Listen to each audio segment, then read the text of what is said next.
From Washington, D.C., this is Middle East Focus.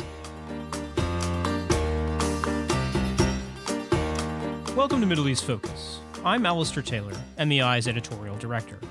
And today we're going to be talking about Tunisia's foreign fighters. For many people, especially here in the US, when they think of Tunisia, what typically comes to mind is the narrative of the country as a democratic success story that emerged from the Arab uprisings. But that's not the whole story.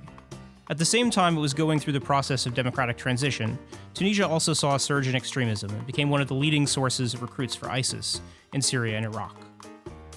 In fact, proportionally, Tunisia actually accounted for the highest rate of foreign fighters who joined ISIS of any country in the world. To discuss this issue, we're joined today by two excellent guests, Nate Rosenblatt and Aaron Zellin, both of whom have done extensive fieldwork in Tunisia. Nate is a doctoral fellow at Oxford University and a fellow with New America's International Security Program. He has a new paper out with GW's Program on Extremism on foreign fighter recruitment hubs in Tunisia, entitled The Architects of Salvation. Aaron is the Richard Burrow Fellow at the Washington Institute for Near East Policy and a visiting research scholar at Brandeis University. He's the author of a forthcoming book, Your Sons Are at Your Service, Tunisia's Missionaries of Jihad. Nate, Aaron, thank you both for joining us today, and welcome to the program. Thanks for having me. Thanks, Alistair. Aaron, let's start with you. For our listeners who might not be as familiar, can you briefly explain kind of why Tunisia and what happened after the 2011 revolution that fueled the rise of extremism? Sure. I think one of the things that's misconstrued is that all of this came out of nowhere. Before 2011, there were Tunisians involved in the jihadi movement, whether it was in Afghanistan, Iraq, or in networks in Europe. The reality, though, is that not much activism was happening within Tunisia because of the authoritarian rule. A number of them, through a series of events, got into the prison system, and starting around 2006, started planning what they would do if and when they got out of prison. Following the revolution, there was a prisoner amnesty in February 2011, and then these individuals were let out, and therefore they began to start, acting upon their plan, which then provided the platform to create the group Ansar al-Sharia in Tunisia. Nate, the group that Aaron just mentioned, Ansar al-Sharia Tunisia, why did that become so popular, and what motivated people to join it? Well, I think the thing that I would definitely emphasize, just for people to think about off the top, was that there were a lot of local study groups that formed naturally after the fall of the Ben Ali dictatorship. These study groups were small. They were 3 to 20 people in size. And after the Ben Ali dictatorship fell, in a lot of communities, they found evidence in the political party offices that most of the imams, especially in lower class neighborhoods, were informants for the Ben Ali regime. And so these imams basically walked out of the mosques and in some cases left their neighborhoods entirely, being completely discredited. So these study groups found that they could install imams in mosques in their neighborhood. For example, in the hub that I studied, almost every single mosque was eventually taken over by jihadi Salafi groups that became aligned with Ansar al-Sharia. So these were happening at local levels, but I think what Ansar al-Sharia did that made it so popular was they connected those groups together, gave them a coherent political project, and in so doing, normalized jihadi Salafism as an ideology within Tunisian society through things like regular television appearances, a polished media outlet that Aaron has looked at in detail, and also through conferences like the annual conference they would hold in Kairouan. They also, and this is something I found really interesting in my work, they would organize sort of visiting lecture circuits. So in places where mosques were under the control of friendly networks in the movement, they would bring sheikhs or imams from various parts of the country to preach and talk about, the jihadi Salafi ideology. And so that brought everyone together and gave them a sense that they were a part of a very large and popular movement, which at the time, we're talking 2011, 2012, 2013, was a very powerful feeling to have in a post-revolutionary environment. Aaron, given the kind of scope of the activities that Nate just laid out, how is it possible that Ansar al-Sharia was able to go about their business so freely for so long? Yeah, it seems a bit confounding in some respects that there was this group that was primarily a pro-Al-Qaeda group operating openly without much harassment. And this pretty much occurred up until August 2013. So there's about 2.5 years of open recruitment, proselytization, and outreach activities. On the one end, in the beginning of the post-revolution time period, the transitional government really didn't lack any legitimacy. because people were yearning towards the new elections, which would help draft the Constitution. And as a result, the transitional government didn't really pay too much attention to what these guys were up to in the first 8 or 9 months after the revolution, and were primarily just focused on planning the elections. Then after the elections, which became the Constituent Assembly and led by El Nahda, which is the main Islamist group in Tunisia, based off of their own experiences and history, they felt that a so-called light touch approach with Ansar al-Sharia and the jihadi movement in general would make more sense than just purely cracking down upon them, because as has been seen in other cases in Tunisia and other Arab countries, that's led to greater radicalization and extremism. And also when their own movement was cracked down upon by first Bourguiba's regime and then Ben Ali's regime, some of the members in the group actually radicalized themselves and created their own splinter groups, or even some eventually defected and joined the jihadi movement themselves. Of course, these numbers aren't large scale, but it did happen. And so they felt that, if they did the same thing, then look at their own history where they're harshly cracked down upon in the 80s and early 90s, and then 15 years later, they're in power. So one of the arguments was like, well, if we do this, then these jihadis will be in power maybe in 10 or 15 or 20 years. And as a result, they had this light touch approach, but similar to an over extreme action against these types of individuals and groups, sort of providing them so much space also gave them this opportunity to recruit on an unprecedented level. And because the DNA of jihadi ideology, even if Ansar al-Sharia sort of had this dawah first approach where they're doing outreach, was still violent on some level. And therefore, over time, we saw a growth in violence, such as the attack on the U.S. Embassy in Tunis. And then there's 2 assassinations against 2 leftist politicians in 2013. And this eventually led then to the designation of the group as a terrorist organization by the Tunisian government in August 2013. Alistair, can I just jump in here and respond to that? Absolutely. So I think Aaron is 100% right.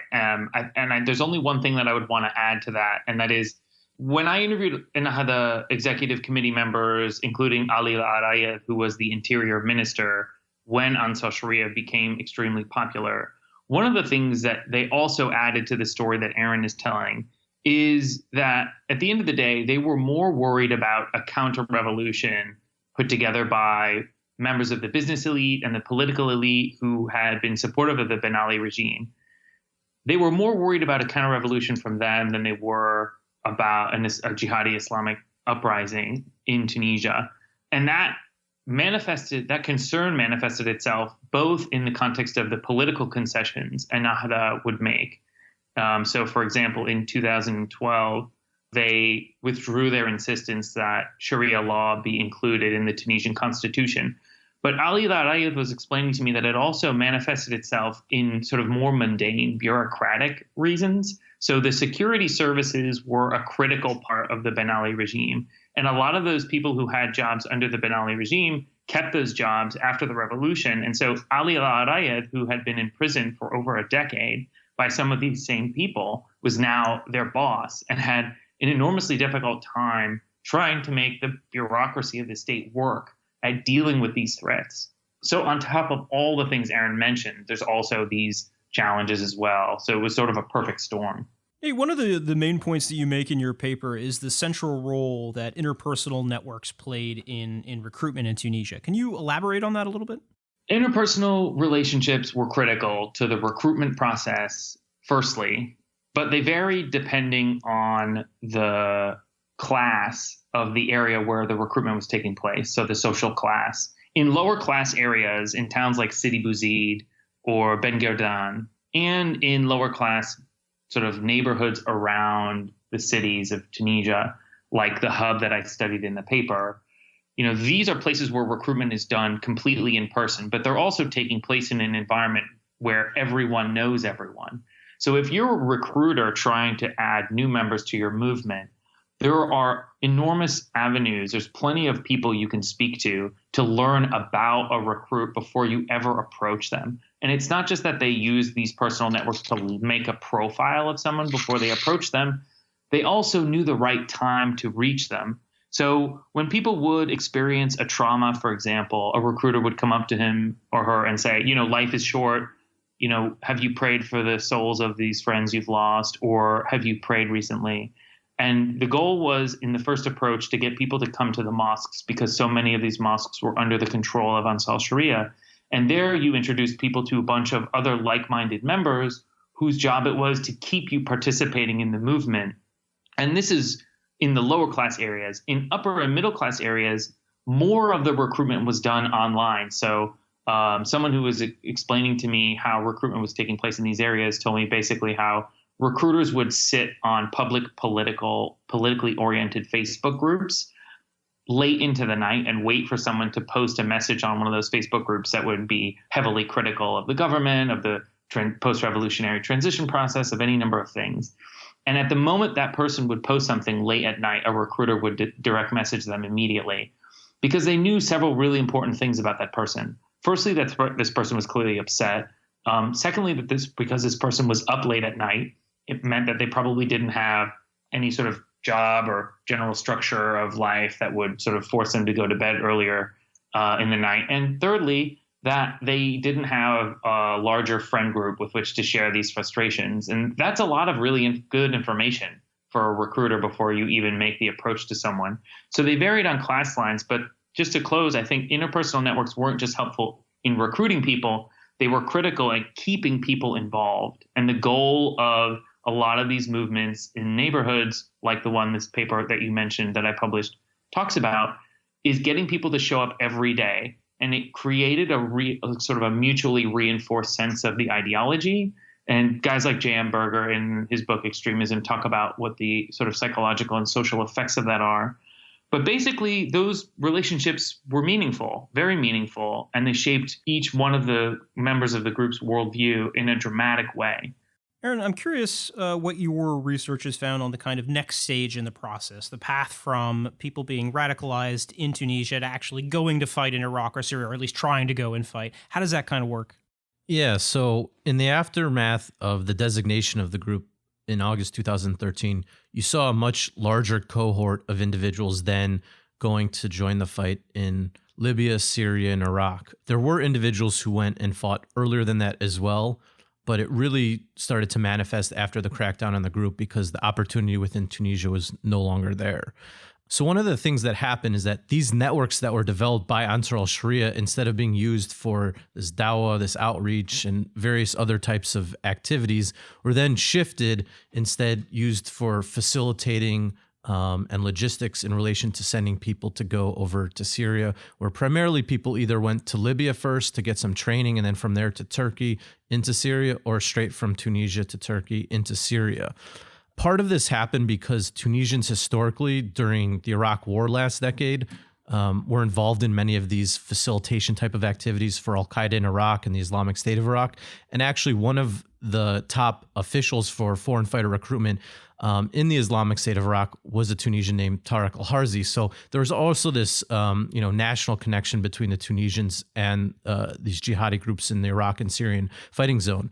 But in terms of this particular case, there are many various reasons why people went, but I'd say three of the larger ones were related to the disillusionment in the post-revolution time period in Tunisia, where there was this great hope that things were truly going to change, but then it really didn't, and sort of things started to grind to a halt as the constitution was being written. And as a result, that's why some people ended up joining Ansar al-Sharia first. But then they saw the opportunity to continue their work with, say, a group like the Islamic State, since they weren't just about the fighting, but also the creation of this Islamic State and governance and things like that. Then there was also just the establishment of the caliphate in of itself. And then finally, there's this idea of redemption, because a number of individuals had previously been involved in some form of criminality or just low lives, and therefore doing something on behalf of God provided them some importance and significance in life, essentially going from a zero to a hero in some maybe their own words, and therefore that led some people to Iraq and Syria. Nate, one of the other points that you made in your paper that I thought was really interesting was the importance of counter-recruitment strategies and effective counterterrorism. Can you kind of elaborate on how that works? Yeah, sure. I mean, you'll hear me talk a lot about interpersonal networks as a vehicle to accelerate the recruitment process. But I think they can also be very helpful at dealing with the challenges posed by counter-recruitment. My experience in the hub that I did this study for George Washington University was that someone almost always knows that a person is being recruited into a violent extremist organization, let's say in this case Ansar Sharia, someone almost always knows. And the problem in 2012, 2013, and 2014 that family members of people who went to Syria expressed to me was they had no outlet to express their concern. Firstly, because they lived in communities where, police brutality was very common. And so most people felt like they couldn't go to the police. But secondly, because even those who did go to the police didn't do anything most of the time because no one had committed a crime yet. And so I think when it comes to thinking about ways of developing counter recruitment strategies, I think the most important thing to think about is how can we find help for people who are looking to help those being recruited.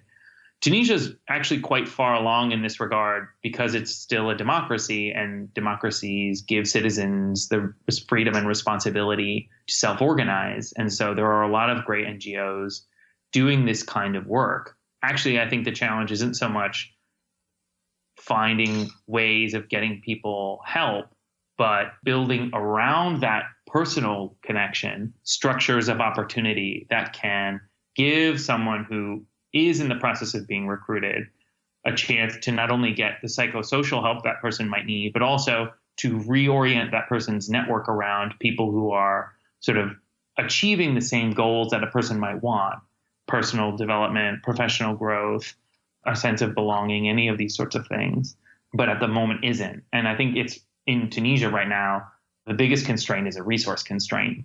On the issue of Tunisia right now, I'd like to kind of move to the topic of policy recommendations and get both of your input on this, starting with you, Aaron. What do you think the Tunisian government should be doing to address this issue, and what role is there for outside actors like the U.S.? Yeah, so in terms of what the Tunisian government should be doing, I think it's important to note that they have already been doing a number of things on the kinetic level, whether it's militarily or law enforcement. They've now also built up a capacity in relation to financial sanctions against individuals that are terrorists in the country. So they're expanding their toolkit beyond just sort of the purely military or law enforcement approach.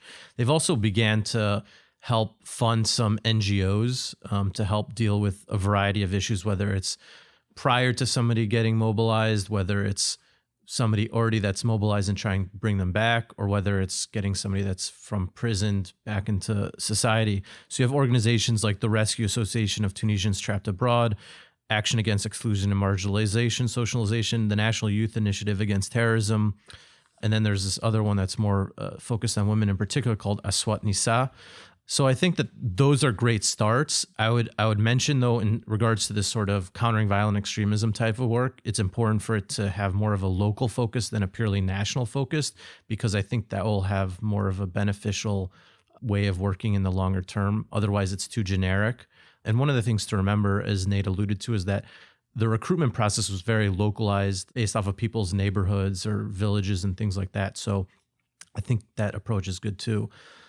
In addition to this, I think the government needs to have a better handle on the prison system.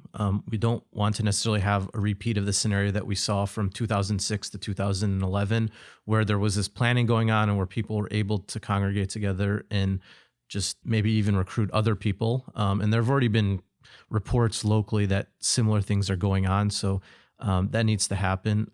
Another aspect that's important is to reform the judiciary. They've gotten better at this. One of the issues previously has been that law enforcement has brought a case against an individual or individuals, and then the judiciary is like, well, there's not enough evidence here. So the interaction between the law enforcement and judiciary is important in terms of being able to prosecute people.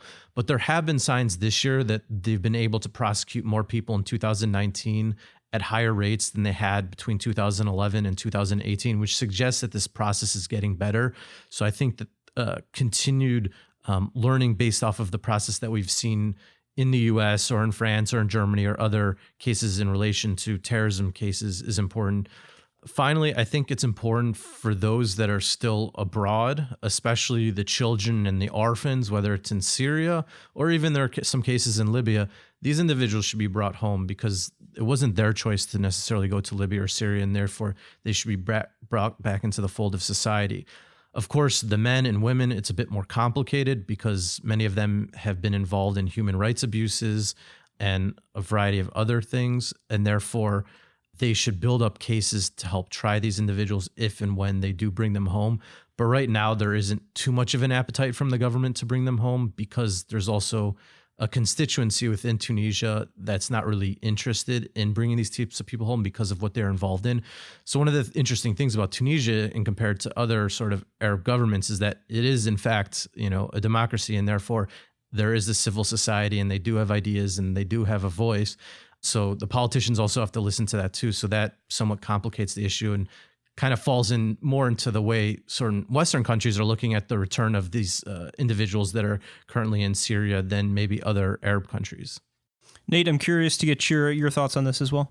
Yeah, thanks. I mean, Aaron covered a ton of great stuff. I mean, especially with regards to local NGOs and law enforcement, the relations in foreign fighters, et cetera. I'll just focus on one element of this discussion that I feel like we need to talk about, and that is the political issue. At the moment, the thing I came away with spending the summer in Tunisia was that Tunisians are fed up with the political process being so focused on the process of democracy and not the purpose of democracy. And the purpose of democracy is to build a government that works for the people and responds to popular demands. And the most critical popular demand that I heard unanimously, especially in some of these poorer neighborhoods in the suburbs around Tunis where I was doing field work, is the economy. The short-term prospects for Tunisia's economy are very poor. And, you had earlier in the year, Sharon Griwal and Sarah Yerkes on this podcast talking about how none of the political leaders are talking about this issue. And I asked several politicians whether they plan to talk about the economy. And they said, oh, no, we don't want to talk about that. It's not popular. And of course, it's not popular because no one has a solution for what to do about the economy. And the only game in town right now is the one proposed by the IMF. And the IMF has said, what we want to do for Tunisia is improve its GDP in the long run by strengthening the private sector, reducing public spending, and strengthening the private sector mainly by invigorating Tunisia's export commodities. But the way you do that is you artificially devalue the Tunisian dinar. In the short run, what that means is for poor people, their dinar buys less every year. And so they are struggling to make ends meet. And the Tunisian government just is not coming up with enough ways to force the IMF to build into these plans concessions that help poor communities deal with the crunch in the short term before, in some uncertain time, the trickle-down effect of Tunisia's improving economy might eventually reach them. And, I don't want to draw a straight line from unemployment or economic struggles to, going to fight in Syria. But my findings have been that in the places where recruitment was most successful, these places had massive structural economic problems. And so if I could make one suggestion as to how we think about this issue going forward beyond what Aaron has already said, is that we need to work with the Tunisian government and the international and bilateral partners that are giving the Tunisian government loans to think about how we, in the short term, provide some of these communities structures of opportunity. And that's not just necessarily jobs. I mean, I've interviewed people in these communities who've held jobs and lost them because they cannot keep a job. They are psychologically incapable of holding a job. So it's not just jobs. It's talking about large-scale urban reform that is helping these neighborhoods, which are tightly knit. Everyone knows everyone, like I said before, but they're tightly knit because they're so isolated, helping integrate these communities into the Tunisian economy in a way that gives them more than just a job for the next few years, but the ability to have a family and then raise that family properly so that they can grow into being employable and not just a part of the informal economy and with a sense of precariousness that lots of recruiters preyed on and sent people to Syria with. So that would be my suggestion. On that sobering note, I'm afraid we'll need to wrap things up. But Nate, Aaron, thank you both for joining the podcast today. Thanks for having me. Thanks, Alistair. And thank you as well to our audience for listening in and to our production team for their work on today's program. We will see all of you next week. This has been a presentation of the Middle East Institute. To support MEI's programs and podcasts, please donate at www.mei.edu. Thank you for your support.